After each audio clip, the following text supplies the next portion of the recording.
প্রিয় দ্বাদশ শ্রেণীর শিক্ষার্থীরা, তোমাদের সকলকে জানাচ্ছি আন্তরিক শুভেচ্ছা। আশা করি স্রষ্টার অশেষ রহমতে তোমরা সকলেই সুস্থ আছো, নিরাপদে আছো এবং ভালোই আছো। আমি আল্লাহর রহমতে সুস্থ আছি। সীতাগুরু সরকারি মহিলা কলেজে অনলাইন ক্লাস অফ কেমিস্ট্রি ডিপার্টমেন্টের পক্ষ থেকে তোমাদের সকলকে স্বাগতম জানাচ্ছি। প্রিয় শিক্ষার্থীরা, আজকে আমি রসায়ন দ্বিতীয় পথের জৈব রসায়ন পার্ট 20 নিয়ে আলোচনা করব। এখানে আছে বেঞ্জিনের প্রতিস্থান বিক্রিয়া এবং অর্থকারণ নির্দেশক। আসলে বেঞ্জিনের প্রতিস্থান বিক্রিয়ার ওরিয়েন্টেশন সম্পর্কে এখানে ধারণা দেওয়া হবে। বেঞ্জিনের প্রতিস্থান বিক্রিয়া সম্পর্কে প্রথমে আমি বলেছিলাম যে বেঞ্জিনের প্রতিস্থান বিক্রিয়া সাধারণত 5টা। একটা হচ্ছে নাইট্রেশন বিক্রিয়া, একটা হচ্ছে হেলোজেনেশন বিক্রিয়া, একটা হচ্ছে সালফোনেশন বিক্রিয়া, একটা হচ্ছে ফিডার কাপস অ্যালকাইলেশন বিক্রিয়া, একটা হচ্ছে ফিডার কাপস অ্যাসাইলেশন বিক্রিয়া। আসলে এই বিক্রিয়াগুলোর মধ্যে আমরা দেখি যে প্রত্যেকটা রিয়েকশনের মধ্যে একটা প্রতিস্থাপক গ্রুপ থাকে। সে প্রতিস্থাপক গ্রুপটা যদি অর্থপ্যারা নির্দেশক হয় তাহলে আগত মূলকটি অর্থপ্যারা অবস্থানে বসবে, আর যদি মেটা নির্দেশক হয় তাহলে আগত মূলকটি মেটা নির্দেশকে বসবে। আসলে অর্থপ্যারা নির্দেশকটা হচ্ছে যে বেঞ্জিন বলয় সক্রিয়কারী মূলক। যখন একটা মূলকে কোনো একটা বন্ড থেকে 2টা ইলেকট্রন সৃষ্টি হবে বা কোনো একটা মূলকের মধ্যে যদি নির্দিষ্ট পরমাণুর একটি নিঃসঙ্গ ইলেকট্রন যুগল থাকে, তখন সেটা বেঞ্জিন বলে ইলেকট্রন প্রদান করবে এবং বেঞ্জিন বলে ইলেকট্রন প্রদান করার কারণে বেঞ্জিন বলের অর্থপ্যারা অবস্থানে ইলেকট্রন ঘনত্ব বৃদ্ধি করবে। তখন অর্থপ্যারা অবস্থানে ইলেকট্রন ঘনত্ব বৃদ্ধি পাওয়া মানে সেখানে ঋণাত্মক চার্জ সৃষ্টি হবে। এক্ষেত্রে আগত মূলকটি অবশ্যই অর্থপ্যারা অবস্থানে বসবে। বিশেষ করে আমি যদি কোনো একটা বেঞ্জিন বলয়ের সাথে আমি যদি একটা মিথাইল মূলক দিয়ে থাকি, এই মিথাইল মূলকটা আসলে একটা পার্শ্ব শিকড় আমরা বলে থাকি। বেঞ্জিন অ্যারোমেটিক নিউক্লিয়াস সাধারণত ফিনাইল মূলককে বলে থাকি। এখানে আসলে আমরা যদি এরকম একটা প্রশ্ন আসতে পারে যে বেঞ্জিন বলয়ে নিউক্লিয়াস এবং পার্শ্ব শিকড় বলতে কি বুঝো, বা অ্যারোমেটিক যৌগে নিউক্লিয়াস এবং পার্শ্ব শিকড় বলতে কি বুঝো। আসলে অ্যারোমেটিক নিউক্লিয়াস হচ্ছে যে বেঞ্জিন বলয়টি যদি একটি হাইড্রোজেন পরমাণু একটা অ্যালকাইল মূলক দ্বারা প্রতিস্থাপিত হয়, তখন যে যৌগটি গঠন হয় সেই যৌগের মধ্যে কিন্তু অ্যারোমেটিক নিউক্লিয়াস এবং পার্শ্ব শিকড় উভয়ই থাকে, কিন্তু সেখানে পার্শ্ব শিকড়টা অবশ্যই অ্যালকাইল মূলক হতে হবে। অ্যালকাইল মূলক সেটা মিথাইল হতে পারে, ইথাইল হতে পারে, প্রোফাইল হতে পারে, আইসি প্রোফাইল হতে পারে, এগুলো সবই কিন্তু পার্শ্ব শিকড়। এবং যেটা আসলে অ্যারোমেটিক নিউক্লিয়াস থাকবে সেটা হচ্ছে, অর্থাৎ যে বেঞ্জিন বলে যেটা থাকবে সেটা হচ্ছে আসলে অ্যারোমেটিক নিউক্লিয়াস। এখন যে প্রতিস্থাপন বিক্রিয়া থেকে এটা একটা প্রতিস্থাপন বিক্রিয়ার মাধ্যমে এটা সৃষ্টি হয়। যেমন আমরা যদি মনে করো এই বেঞ্জিনের মধ্যে যদি মিথাইল ক্লোরাইড দিই অনার্দ্র অ্যালুমিনিয়াম ক্লোরাইডের উপস্থিতিতে, তখন সেখানে উৎপন্ন হবে টলেইন এবং সেখানে হাইড্রোজেন ক্লোরাইড গ্যাস উৎপন্ন হবে। এই যে মনে করো টলেইনটা উৎপন্ন হবে, এই টলেইনটা যে মনে করো কার্বনের সাথে যে 3টা হাইড্রোজেন আছে এবং এখানে যে মনে করো এই ধরনের একটা সার্কেল সৃষ্টি হবে, এটা হচ্ছে একটা অর্থপ্যারা নির্দেশক। অর্থপ্যারা নির্দেশক বলার কারণ হচ্ছে যে এটা বেঞ্জিন বলয় সক্রিয়কারী মূলক। সক্রিয়কারী মূলক যে মূলকটি বেঞ্জিন বলে ইলেকট্রন প্রদান করবে এবং বেঞ্জিন বলে অর্থপ্যারা অবস্থায় ইলেকট্রন ঘনত্ব বাড়াবে। এতে বেঞ্জিন বলে অর্থপ্যারা অবস্থায় ইলেকট্রন ঘনত্ব যদি বৃদ্ধি পায়, তাহলে আগত মূলকটি কোন একটা প্রতিস্থাপন দিকে আগত মূলকটি অর্থ এবং প্যারা অবস্থানে যাবে। যেমন এই মূলকটার মধ্যে এই বন্ডটা যখন এখানে ইলেকট্রন প্রদান করবে, আসলে আমরা জানি প্রত্যেকটা বন্ডের মধ্যে 2টা ইলেকট্রন আছে এবং 2টা ইলেকট্রন মিলে একটা বন্ড সৃষ্টি হয়। এই বন্ডটা যখন এখানে আসবে তখন একটা রেজোনেন্স সৃষ্টি করবে। সেই রেজোনেন্সটা এরকম হবে, সি এখানে এইচ আছে, এখানে এইচ আছে, আর এই হাইড্রোজেনটা কিন্তু এখানে প্রোটন হিসেবে আছে। তখন কিন্তু এই বন্ডটা এসে অর্থ অবস্থানে ইলেকট্রন ঘনত্ব বাড়াবে, তখন এখানে কি হবে, ঋণাত্মক চার্জ সৃষ্টি হবে। এখানে বন্ড আছে, এই 2টা ইলেকট্রন মিলে যদি এখানে বন্ড সৃষ্টি হয়, এখানে এসে ইলেকট্রন ঘনত্ব বৃদ্ধি করবে। তখন মনে করো আমরা দেখবো আরেকটা রেজোনেন্স পাবো,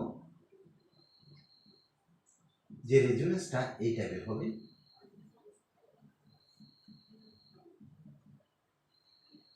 এবং সেখানে হাইড্রোজেন আয়ন হবে, এবং এই দুইটা মিলে যদি ইলেকট্রন মিলে এখানে বন্ড সৃষ্টি করে এটা হবে।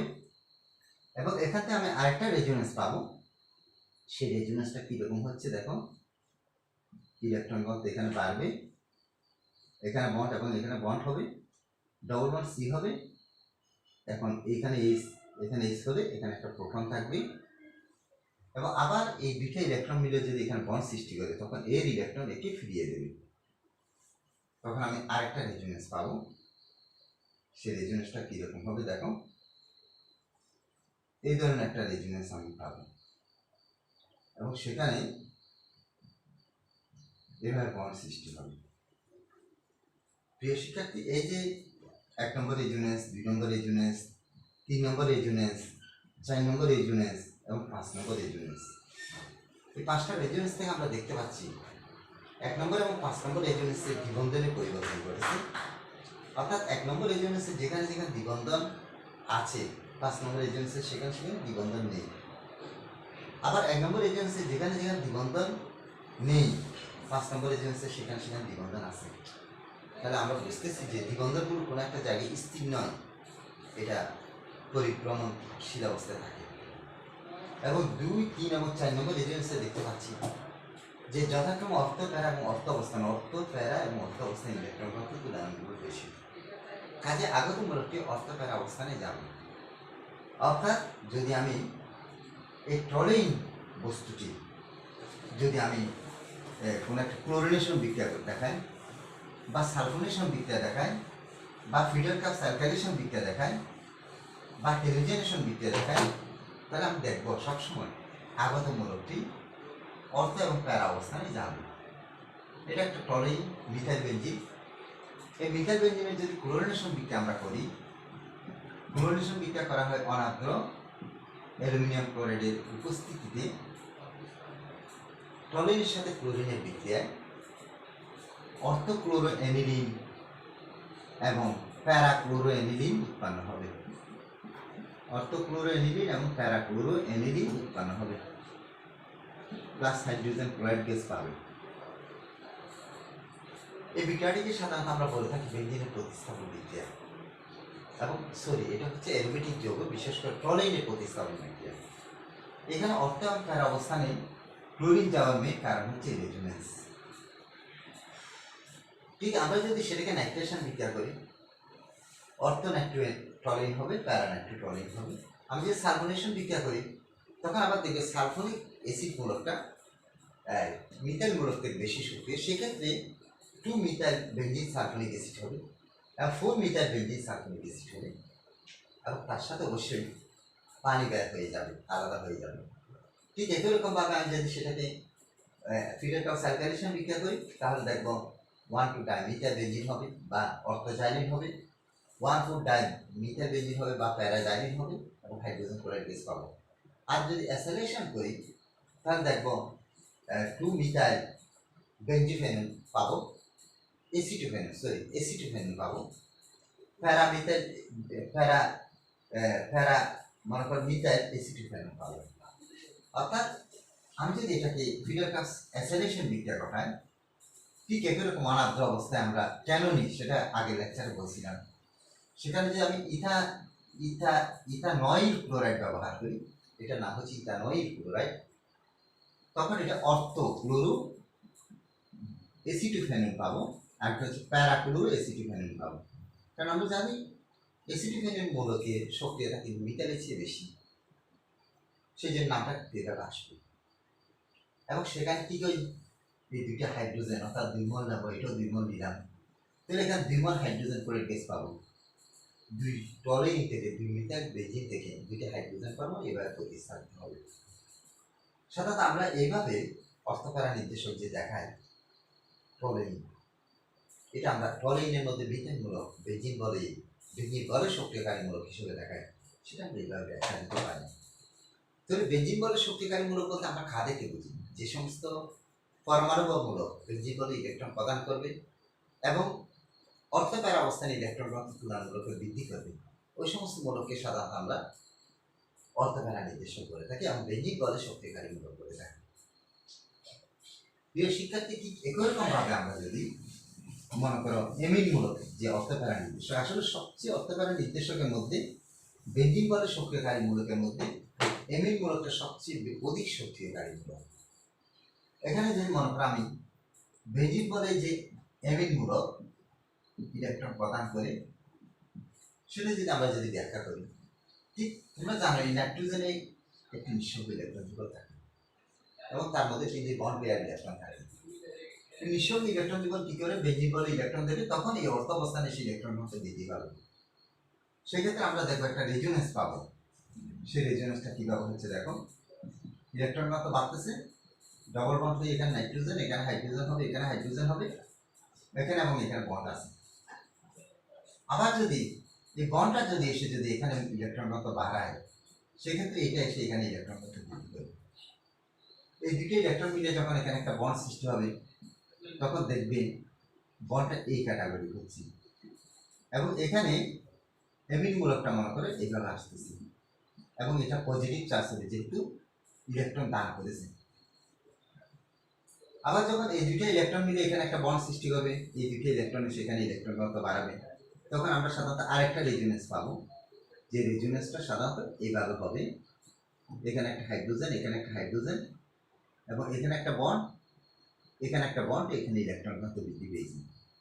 আবার যদি মনে করো আরেকটা রেজোনেন্সের কথা চিন্তা করি, এই দুটো ইলেকট্রন মিলে এখানে একটা বন্ড সৃষ্টি করে এই ইলেকট্রন একে ফিরিয়ে দেবে, তখন আবার পুনরায় পুরোর মতো আমরা একটা যৌগ পাবো, এই ধরনের একটা যৌগ পাবো যে এনএডি।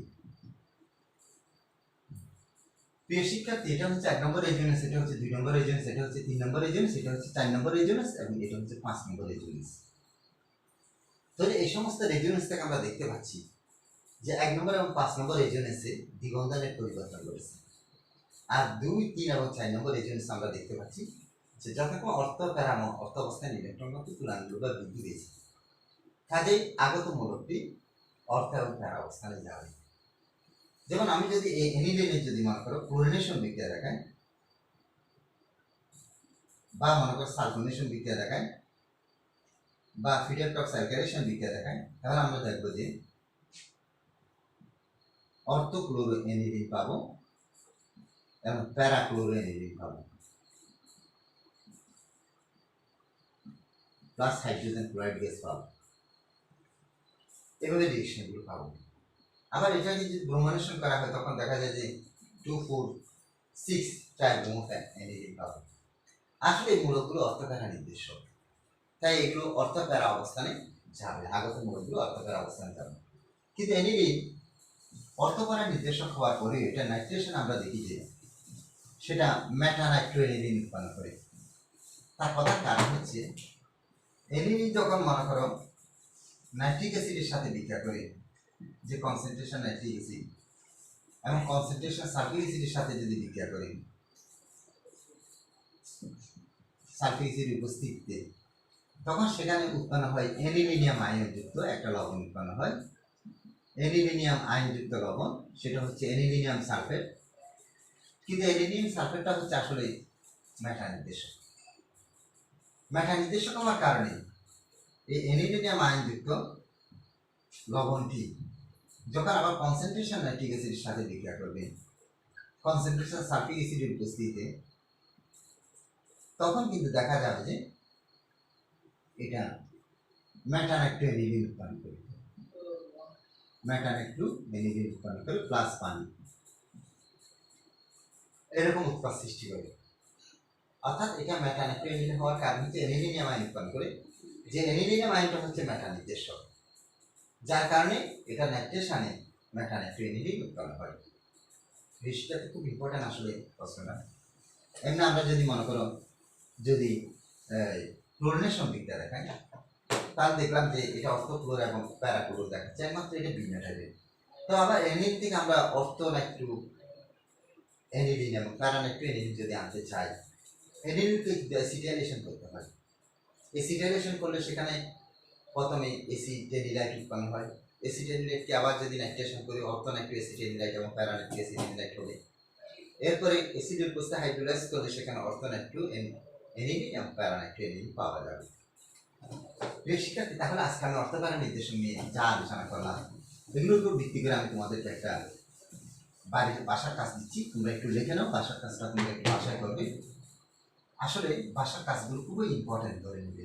বাসার কাজ আজকে আমার তোমাদের সাথে আমার উদ্দীপক হচ্ছে, উদ্দীপক নয়, আজকে অনলাইন ক্লাস হচ্ছে 84তম অনলাইন ক্লাস। কাজে উদ্দীপক নম্বর হলো 84।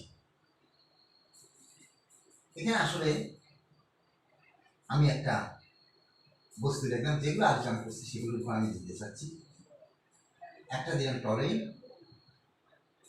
একটা দিলাম এনিডি। এই দুইটা আমি উদ্দীপক দিলাম।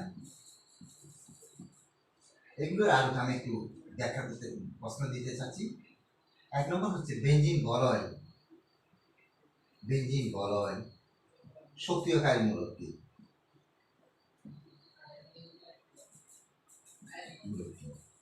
ক হচ্ছে বেঞ্জিন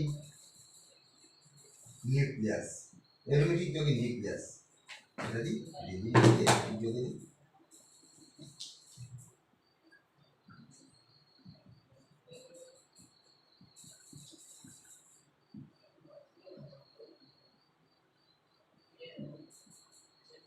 ও পার্শ্ব শিকড় বলতে কি বুঝো? গ দিয়ে দিচ্ছি উদ্দীপকে 1 নং এর পার্শ্ব শিকড় বেঞ্জিন বলয় সক্রিয়কারী মূলক। কেন? ব্যাখ্যা করো। গ দিয়ে দিচ্ছি উদ্দীপকে 2 নং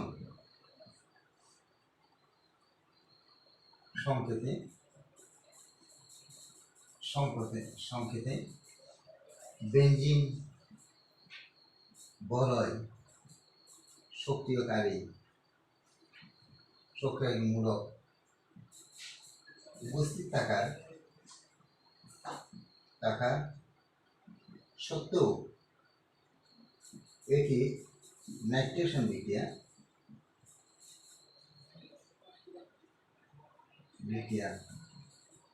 ভিন্নতা দেখায় কেন? বিশ্লেষণ করে। প্রিয় শিক্ষার্থীরা, এই উদ্দীপকটা অবশ্যই দেখে নেবে, এটা খুবই ইম্পর্টেন্ট একটা উদ্দীপক। প্রিয় শিক্ষার্থীরা, তাহলে আজকে এতটুকু থাকো। তোমরা সবাই সুস্থ থাকো, নিরাপদে থাকো, ভালো থেকো এবং সরকার কর্তৃক নির্ধারিত স্বাস্থ্যবিধি যথাযথভাবে মেনে চলবে এই আশাবাদ ব্যক্ত করছি। সবাইকে আন্তরিক ধন্যবাদ। আল্লাহ হাফেজ।